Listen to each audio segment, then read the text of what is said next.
আজকে একটা অন্য টপিকের উপরে আমি শর্টস এনেছি, এটার উপরে আমি বড় ভিডিও আনবো। সেটা হচ্ছে যে যদি তুমি ম্যারিড হও আর তোমার শ্বশুরবাড়িতে তুমি প্রবলেম ফেস করছো, ঠিক আছে, যেটা নিয়ে মানে পার্সোনাল রিডিংয়ে প্রচুর ক্লায়েন্ট আমার কাছে রেগুলার বেসিসে আসে এবং তারা আমাকে জিজ্ঞেস করে যে আর কতদিন এরকম প্রবলেম চলবে, যদি হাজব্যান্ড বা ওয়াইফকে নিয়ে, যদি স্পেশালি যদি তুমি মেয়ে হও, ঠিক আছে, হাজব্যান্ডের সাথে শ্বশুরবাড়িতে প্রবলেম হচ্ছে, তুমি চাইছো আলাদা হতে, চাইছো বেরিয়ে যেতে, বাট কোনো না কোনোভাবে সেটা পসিবল হচ্ছে না, হাজব্যান্ডের সাপোর্ট পাচ্ছ না।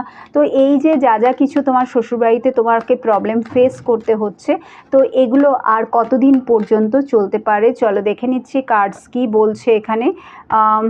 পেজ অফ ফ্যান্স, কতদিন পর্যন্ত এই প্রবলেমগুলো চলবে। 5 অফ ফ্যান্স, ডেফিনেটলি প্রবলেমের কার্ড তো চলেই এলো, তাই না?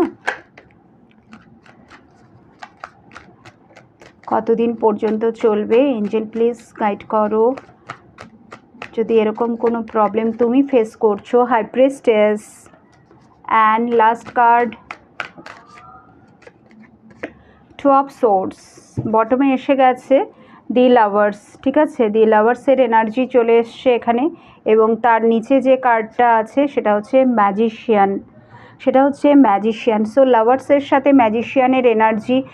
প্রথমেই বলি যে ওপরওয়ালা কিন্তু তোমার সাথে আছে, ঠিক আছে, তুমি যদি ঠিক আছো, এটা সবার আগে মনে রাখবে যে যদি আমি ঠিক থাকি তো আমার সাথে ঠিক হতে বাধ্য। হ্যাঁ, ইউনিভার্স তোমার টেস্ট নিচ্ছে বা এঞ্জেল তোমার টেস্ট নিচ্ছে, তুমি অ্যাকচুয়ালি তুমি যা কিছু তোমার সাথে হচ্ছে ডেফিনেটলি তোমার কর্মাই তুমি ফেস করছো, বাট এতটাও নেগেটিভিটি, মানে বলবো না যে নেগেটিভ এনার্জি এতটাও বেশি যে সারা জীবনই তোমাকে এই নরকের মধ্যে, যদি সেই নরক যন্ত্রণাই তুমি ভোগ করছো, না বাবু, সেটা কিন্তু নয় তোমার জন্যে।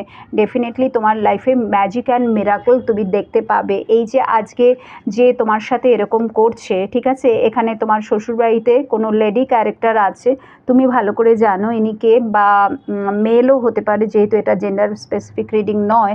তো সেখানে কোনো মেল বা ফিমেল এনার্জি যে নাকি প্রতি মুহূর্তে তোমার পেছনে লাগে, তোমাকে পরেশান করে, কনস্পিরেসি, ষড়যন্ত্রর এনার্জি আমি দেখতে পাচ্ছি, তোমাকে নিচা দেখানো, প্রতি মুহূর্তে অপমান করা, যে করে ভাবেই হোক চাইছে তোমাদের হাজব্যান্ড ওয়াইফের মধ্যে ঝামেলা, অশান্তি এইসব লাগিয়েই যাচ্ছে, ঠিক আছে।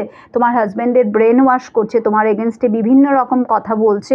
তো এই যে যা কিছু সে করছে, এই যে এত একটা মেন্টাল প্রেশারের মধ্যে দিয়ে তুমি যাচ্ছ, সেখানে কিন্তু নিউ বিগিনিং হতে বাধ্য, এবং এই নিউ বিগিনিংটা তুমি যদি বুঝতে পারছো না কবে হবে, তো ম্যাজিশিয়ানের এনার্জি বলে দিচ্ছে জাস্ট হ্যাভ পেশেন্স। হঠাৎ করে